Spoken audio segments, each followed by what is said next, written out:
I'm sorry, the type of. Arizona Dispatch, Joe speaking. Public needs to be very aware that, you know, it's super dry out there. We're like the tip of the spear. So what we do is when the fire starts and we get the report, we start to map the incident to figure out where it is. And then we have pre-planned dispatch, so then we'll start sending engines, aircraft, crews. We're notifying the duty officer who's in charge for that specific area. We're tying with them, seeing what other resources they may need or want. And then once the resources get on the ground, they start passing us the information about the fire. We share that with fire staff, and then we get additional resources going to them. So we build the incident from its, you know, I call it the cradle to grave. So when the incident's born, all the way till when the last person's off the fire, we're involved in that all the way through. So we have a good group here that's been together for a while. Belinda Navarro, who's one of our initial attack dispatchers, she kind of takes that lead role. She's been that rock on the initial attack floor for years. She has great corporate knowledge. She typically takes the most busy section, which is the southeast Arizona, and can dispatch pretty much blindfolded. She is one of those people that you can lean on and know, and all the resources on the ground like her, trust her, and look forward to dealing with her. And she's just calm regardless of what the tempo is. So we have Belinda. And then we have Joe, who came to us a couple years ago from Florida. He's another initial attack dispatcher. He has a background in search and rescue and other kind of dispatching, and came to us new to the wildland arena, but has become a real integral part of our, and he's got the voice. Shut on the plateau, 17 to 27% at the river. 20-foot winds, south winds, 10 to 15 miles per hour. Haines Index 4. Chance of precipitation, 0%. LAL 1. Rick?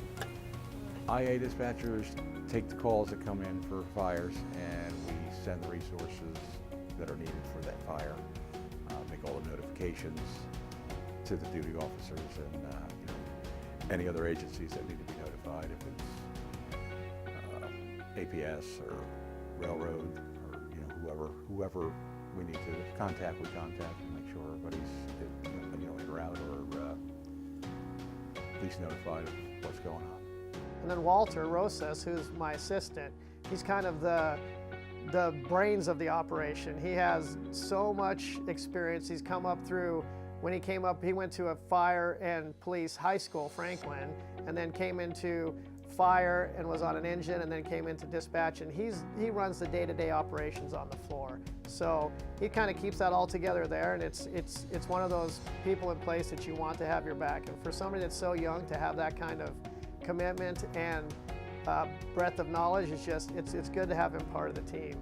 And that's pretty much the group we have here. We have a couple of new hires that will be coming in to kind of get our core group back to where it is, but that's pretty much our group here. And then we have dispatch support. So we have Sue Smith, who does GIS and dispatch support for us. She came to us from DEMA, and she's kind of that part in our backbone that we didn't have before for mapping and being able, she's given us all kinds of tools that help support the people in the field, and also in dispatch to be able to find stuff on maps, and mapping is so important. And she's bringing all kinds of depth of knowledge to us. And then Adriana Harrington, she's our new intel dispatcher. She came to us from the grant, so she was in-house, but she has knowledge. She came up through the shot crews, she's been in fire before, and she also has that kind of mentality to where she's structure oriented, can work in all those systems, and is picking it up very well, and I think is going to be an ideal person in that position to deal with the PIOs, to deal with fire staff, to deal with politicals, kind of to share that message up and out that other centers don't have. So that intel position is kind of unique for our dispatch center because we're a third tier. So you have the national level, regional, and then us. We're the only center in the state that really has that intel capacity because we have to report on everybody. So she's creating reports, supporting the people in the field, and then passing all the information out. So she's a really good pickup to have that we got new this year. Last year around this time, in a few weeks, we had the sawmill fire that started, which we thought was early season fire, but with all of the indices and everything that's in place, and we've already started to see that uptick in fire activity, so I think it's going to be a pretty busy season for us. When they're camping and doing recreational things, they got to watch for the campfires. They got to watch when they're out driving the four-wheelies that they don't set the woods on fire like that, and they just got to be really aware that it's dry and just about anything they do can start a fire. And